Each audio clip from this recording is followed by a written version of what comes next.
Sacred Trial. It's like Repentance, in that Repentance almost destroys a minion when they play it. Of course, you do need to deal that one remaining damage. And destroy a minion is a lot better than reducing a minion's maximum health to 1. That said, though, this one's kind of got a pretty big requirement to do. I guess Blizzard thought that they couldn't make a great Paladin secret because of Mysterious Challenger. And it turns out that this is actually so bad. Because first of all, how are you going to control your opponent to have 3 minions out, and they haven't tested out your secrets? Like, they'll have tested out all the secrets by then, almost certainly. And then they need to play like a minion after that. But how long can you really survive being hit by 3 minions? It's basically unplayable. And in Arena also unplayable. Not even gonna see play in Mysterious Challenger. That's probably saying something. Like, you already see Repentance kind of being thought about not being played in Secret Paladin decks sometimes, and this is definitely less good than Repentance. Griparian said it was good. Nah, he's wrong. In this case, I can almost certainly say he's wrong. I enjoy that you guys are putting in the feedback of other players reviewing the cards. Since I was at BlizzCon, I am actually making this recording later than most of the reviewers. That said, though, I actually haven't watched anyone review these things, so I'm going in with kind of a clean slate. Alright, Keeper of Uldaman. I actually think this is the best card in the set. Obviously, those stats aren't very good, but the effect is amazing. Basically, Keeper of Uldaman beats any minion that doesn't have special text on it one-on-one, because you just bring it down to your level, and then you have +1 health on them. That's not it, though. That's not it. You can also just play it on one of your guys, and gets +2/+2 permanently. So that's like a 4 mana 5/6 then. You play it on Dr. Boom, and you just finish them off with something random, like a Sludge Belcher, and then it survives. This card's really, really good. Mostly because you can use it both offensively and defensively. So it has a lot of flexibility, and you don't even have to steal that many stats for this card to be good. Because, say you play it on a Yeti. They played a 4/5, you play a 3/4, and you set their Yeti down to a 3/3. That means you stole 1 attack and 2 health. So that's as if the Keeper of Uldaman, you just add the 1/2 to this. It's like a 4 mana 4/6, which is really good. So, card's absolutely amazing. And yeah, you could even possibly see this card be run with Nerubian Egg. You set it to 3/3 and then Nerubian Egg goes wild. That's fun. There's a slight downside that Paladin has a lot of good 4 mana cards such as True Silver Champion, Blessing of Kings, Paladin Shredder, but I will certainly be finding a way to stick in Keeper of Uldaman in, and I will definitely put it into my Reno Jackson Paladin deck. And 23 card pickup will easily become a 24 card pickup then. Even in the worst case, when you play Keeper of Uldaman on 6 mana with no board, you just press the button, and you play Keeper of the Uldaman on one of your guys, and you get a 6 mana 6/7. So you can see, even in the worst case, Keeper of Uldaman is completely reasonable. So, amazing card. In Arena, this card's going to be very good too. Anyfin can happen. So this, at first glance, looks like a complete joke card. For 10 mana, you summon 7 Murlocs. Like, what are you even going to do with that, one says. But I believe that Anyfin can happen. And I'd like to say that Paladins with their excellent Murloc Knight, that's 2 Murlocs right there. So what if you were to play this in a mid-range like deck and you were to play the best Murlocs? And then I theorize about that, and then I realize, oh wait, that doesn't work because there's no good mid-range Murloc, so you would have to be playing this in a aggressive Murloc deck. And this absolutely doesn't make sense then. So it turns out that Anyfin cannot happen. Oops. Someday, if there's more mid-range Murlocs, you could actually see this be the ending, the finisher. Will it happen someday? That remains to be seen, but Anyfin can happen. By the way, fun fact, one thing that caused Hearthstone Red to riot a little bit is, as you can count from the picture here, there's 1, 2, 3, 4, 5, 6 Murlocs. Why? Why are there only 6 Murlocs on this art? Clear mistake. In Arena, this is going to be the worst card that you can pick. Don't pick it. Forgotten Torch. It's an interesting card in the sense that there are no cards that shuffle themselves back into their deck and then grow stronger. I was almost going to end the sentence there, but then I remembered Malorn. So, if you've got 3 mana, deal 3 damage, that's not good. That's quite bad. And then you shuffle this card back into your deck and then it deals 6 damage for 3 mana as well. The question is, what deck would that possibly fit in? In Tempo Mage, it's far too slow. You already possibly don't play Flame Cannon in that deck, and that's 2 mana, deal 4 damage. Would it work in your late game Fatigue Mage? That's what I was kind of thinking about, because you will actually deck out slower than your opponent, which could be a major benefit. You're basically playing with a 32 card deck, and if you have the Fatigue Mage deck plan, that might be interesting.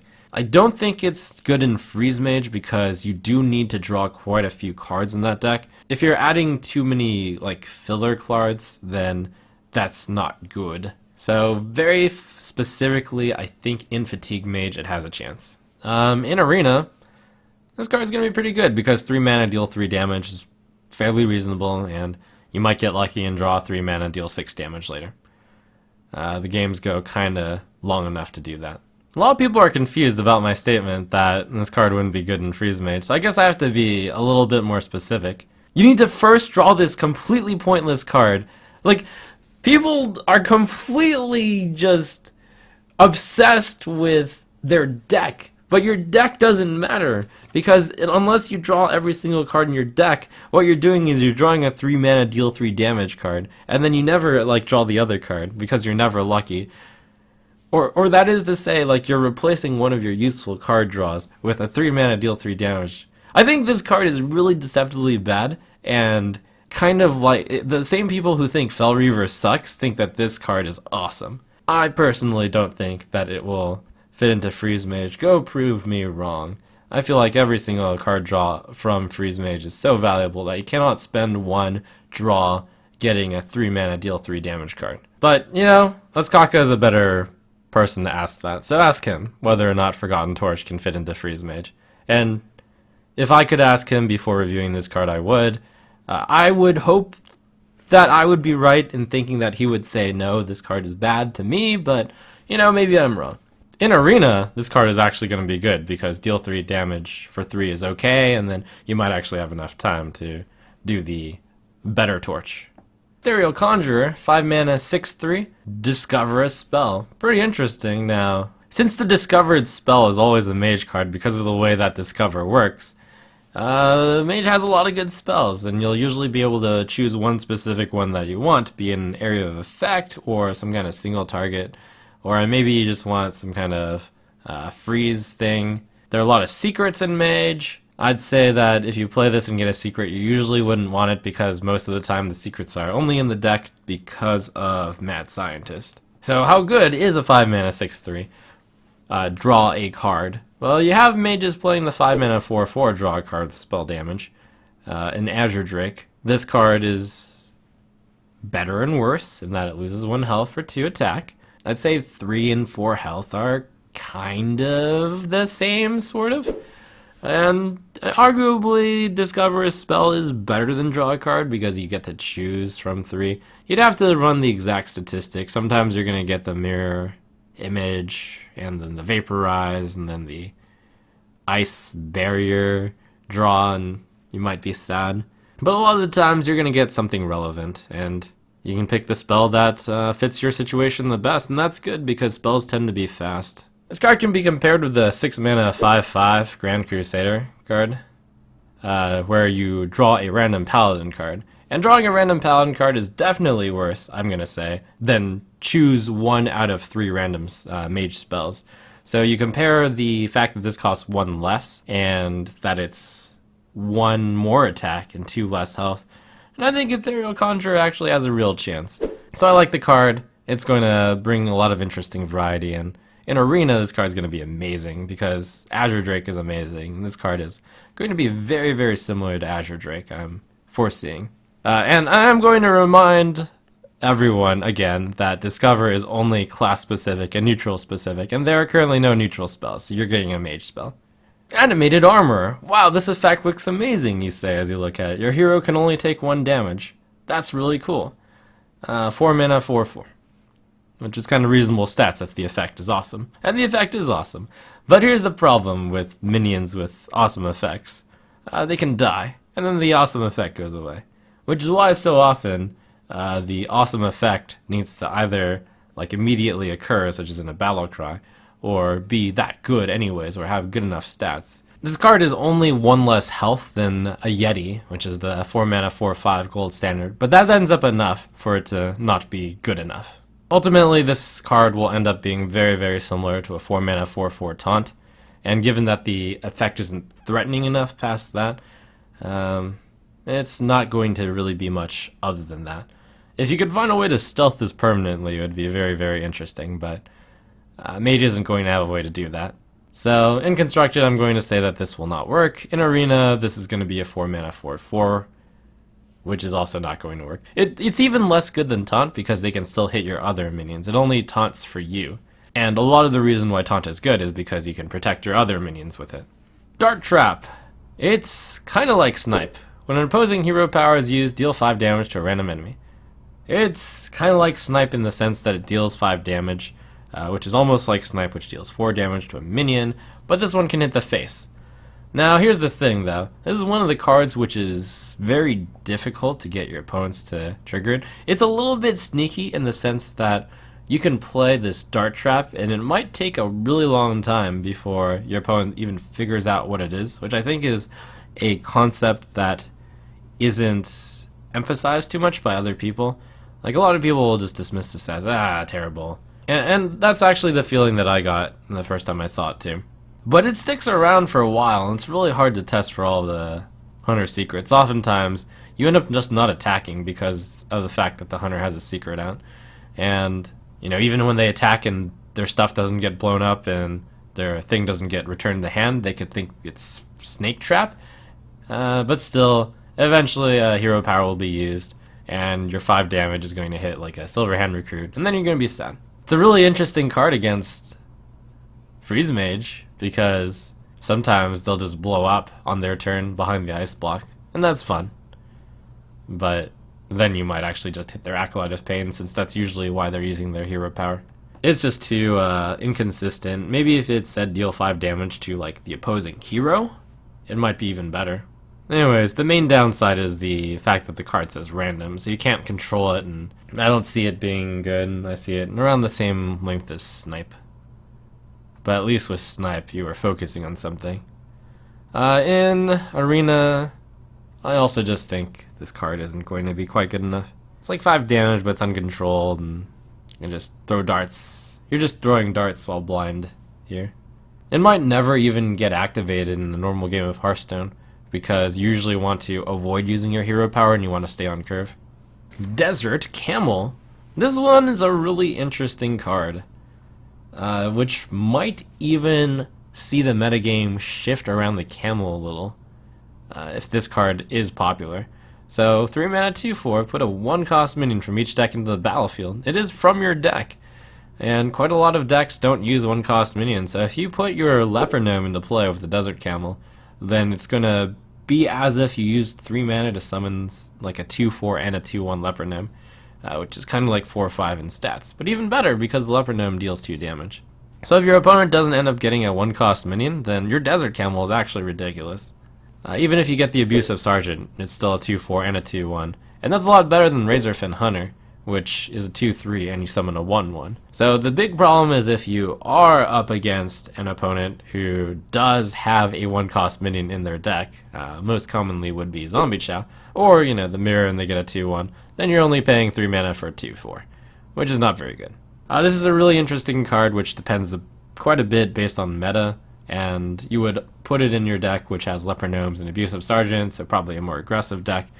There are possibilities to play this really interesting with injured Kvaldir, where you get it from your deck and it's a 2/4, so you would be playing 3 mana for 2/2/4s, which is like 3 mana for a 4/8, which is incredible. So that's in the deck too. That would be an interesting combo. So it depends a lot based on whether your opponent even has 1-cost minions in their deck, which often is going to be no, at least at the current time of this review. Even if the answer is no, there's some combo potential with Valdir. Overall, an interesting card. I like this card a lot. The card design's great. I think this card will see some experimentation with it and might actually end up being really good. And if it does end up being really good, you can always counter it by playing Zombie Chat in your deck.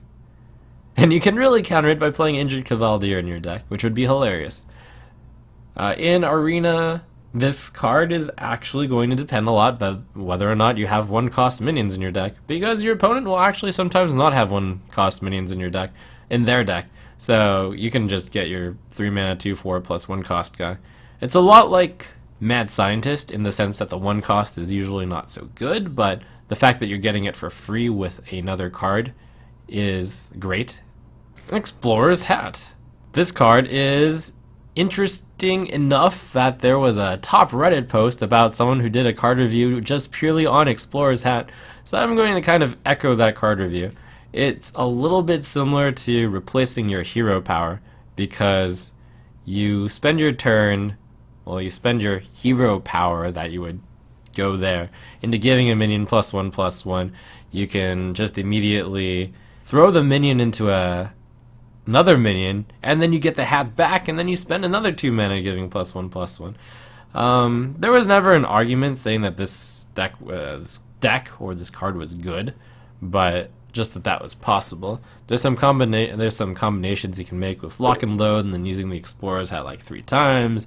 There's some combinations with Echoing Ooze. There's some combination with Feign Death, and you put the Explorer's Hat on the Echoing Ooze, and then you put on like 2 Explorer's Hats, and then you Feign Death, and then you put 2 Explorer's Hats in your hand, and you end up with like 4 hats, and then it's like crazy. But as amusing as that is, ultimately I don't really see Explorer's Hat being good, because when it comes down to the end of the day, you're paying 2 mana for an effect which is basically around the same as your hero power. And if you're spending a card to imitate a hero power, and hero powers are already inefficient by their own right, then you're usually not getting anywhere.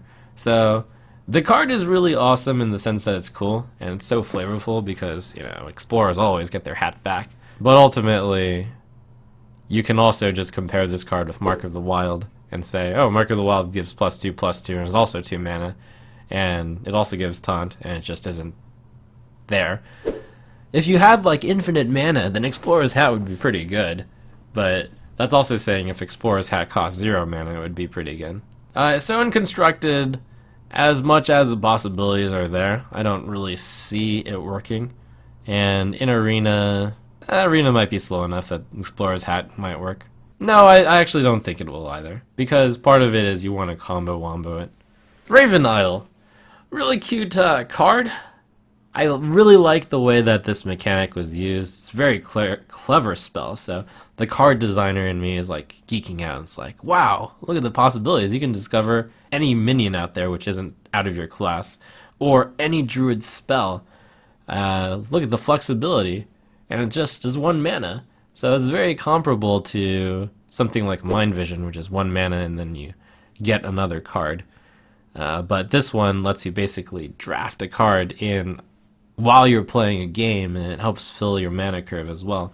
And Mind Vision has the downside that sometimes when your opponent is a face deck and runs out of cards, they cannot be Mind Visioned, or sometimes you get the coin, but that's eliminated when you do Raven Idol. And it's comparable to Unstable Portal in the sense that you're pulling out something random, effectively. You do get a better choice of the random because you're selecting 1 out of 3 randomness. But the reason why Unstable Portal is good is twofold. 1, it's a spell, so it activates Flamewaker and Mana Worm. 2, it gives you a 3 discount on the card. So basically, you're gaining 1 mana with Unstable Portal. This card, on the other hand, is you're losing 1 mana in order to make a choice on a card which you might not have even put into your deck. Or why not just put in the card that you would want in the deck as opposed to Raven Idol. So while it's flexible and while it can fill out your mana curve, and while it's no card disadvantage, and while probably you can even use it often in filling out that mana curve with that 1 mana cost card, I just don't see it being good enough. You would probably put this in the Reno Jackson deck though, just because it is close enough to being good, and you do get a lot of choice on what you want. And the decision between a minion and a spell is often whether or not you want a fast card, which would be a spell, versus a slow card, like if you're winning or if it's even a minion. And that's kind of interesting. I really love the design of the card. I think it's a reasonable card, but I just don't quite see it in making the play here. I can't even say this card is good in Arena, because here's the thing to think about. Every single minion in the game, almost every single minion in the game, is bad if you add 1 mana card to it. And that's the thing to realize about Raven Idol. And it's also mostly the same for spells.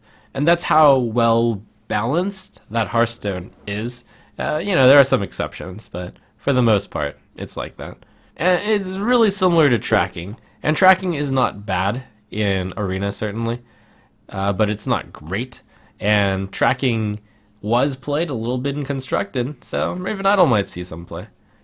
Just the downside is sometimes you're going to get the 3 bad minion or the 3 bad spell draw, and you're going to be sad. So that's why it's not the same as tracking. But it is more flexible than tracking, so there and there. So, okay, maybe it is actually a good card in Arena, just because you can be so nimble in your choice, and you can play it whenever you have 1 mana spare, and you're often going to have 1 mana spare. And Constructed, Druids do their best to stay on curve. You always do your best to stay on curve. And the Raven Idol is like a insurance plan in case you don't stay on curve. But the insurance comes at a heavy price, that you get 1 less card in your hand, and that in itself also causes you more likely to miss a drop. So, a really fun, interesting card. And, competitive, almost. Maybe even competitive. Mounted Raptor. This is a cool new Beast Edition for those Druid Beast decks, and the Beast tag for those that don't matter for Druids. This might even be good enough to make it into those decks. So it competes with the Shade of Nax Rammus for the typical Druid 3 spot. It's better than Shade of Nax Rammus against aggro metas. It's worse than Shade of Nax Rammus in control metas. So this is a card that could actually see itself weave in and out with that card. It's also possible that it's being underestimated, and it's Doctor 3, and it's just like Paladin Shredder, very similar to Paladin Shredder.